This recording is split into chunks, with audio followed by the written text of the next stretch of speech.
Chaque jour, Charles et Carole vous présentent la leçon de l'école du sabbat.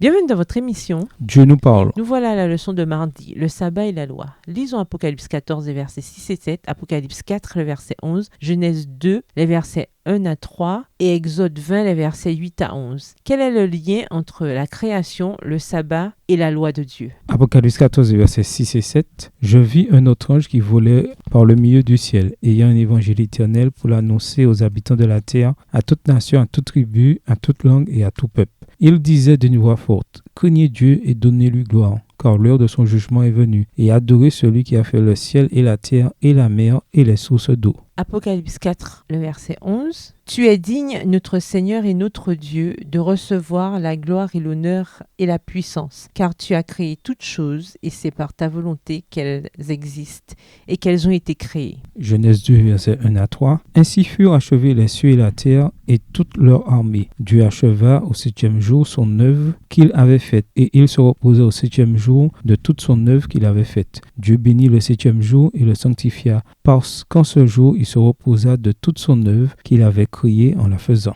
Exode 20, les versets 8 à 11. Souviens-toi du jour du repos pour le sanctifier. Tu travailleras 6 jours et tu feras tout ton ouvrage. Mais le 7e jour est le jour du repos de l'Éternel ton Dieu. Tu ne feras aucun ouvrage, ni toi, ni ton fils, ni ta fille, ni ton serviteur, ni ta servante, ni ton bétail, ni l'étranger qui est dans tes portes. Car en 6 jours l'Éternel a fait les cieux, la terre et la mer, et tout ce qui est contenu. Et il s'est reposé le 7e jour. C'est pourquoi l'Éternel a béni le jour du repos et l'a sanctifié. La création parle de la valeur que nous avons aux yeux de Dieu. Nous ne sommes pas seuls dans l'univers, comme de simples grains de poussière cosmique. Et nous ne sommes pas non plus un accident génétique. En d'autres termes, le scénario scientifique répandu sur l'origine de la vie, qui a été relayé par la presse et la culture populaire, présente une conception de nos origines qui est en tout point incompatible avec le récit biblique. Nous sommes là parce que Jésus nous a créés et il est digne de notre adoration, non seulement parce qu'il nous a créés, mais aussi parce qu'il nous a rachetés. La création et la rédemption sont au cœur de toute véritable adoration. Par conséquent, le sabbat est vital pour comprendre le plan du salut. Le sabbat nous parle de la sollicitude d'un créateur et de l'amour d'un rédempteur. Au terme de la semaine de création, Dieu se reposa dans la beauté et la majesté du monde qu'il avait fait. Il se reposa également pour nous laisser un exemple. Le sabbat est une pause hebdomadaire qui nous permet de louer celui qui nous a fait. Quand nous adorons Dieu pendant le sabbat, nous disposons nos cœurs à accueillir la bénédiction spéciale qu'il a conférée à ce jour et à aucun autre. Le sabbat nous renvoie à un créateur qui nous aimait trop pour nous abandonner quand nous avons dévié de l'objectif qu'il avait pour nous. Le sabbat est un symbole éternel de notre repos en Dieu. C'est un signe de loyauté envers le Créateur. Ézéchiel 20, versets 12 et 20. C'est un symbole de repos et non d'œuvre, de grâce et non de légalisme, d'assurance, non de condamnation, de dépendance à Dieu et non à nous-mêmes pour le salut. Le véritable repos de sabbat, c'est le repos de la grâce dans les bras d'amour de celui qui nous a créés, qui nous a rachetés et qui revient pour nous.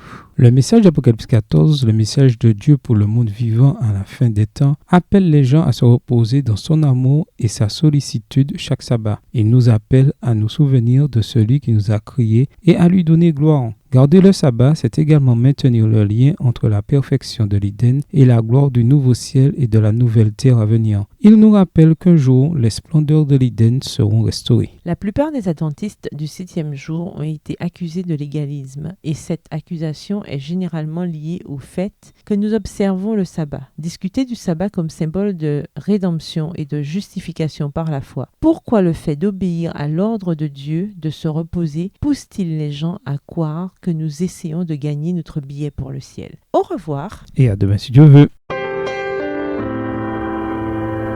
Dieu nous parle. Chaque jour, Charles et Carole vous présentent la leçon de l'école du sabbat.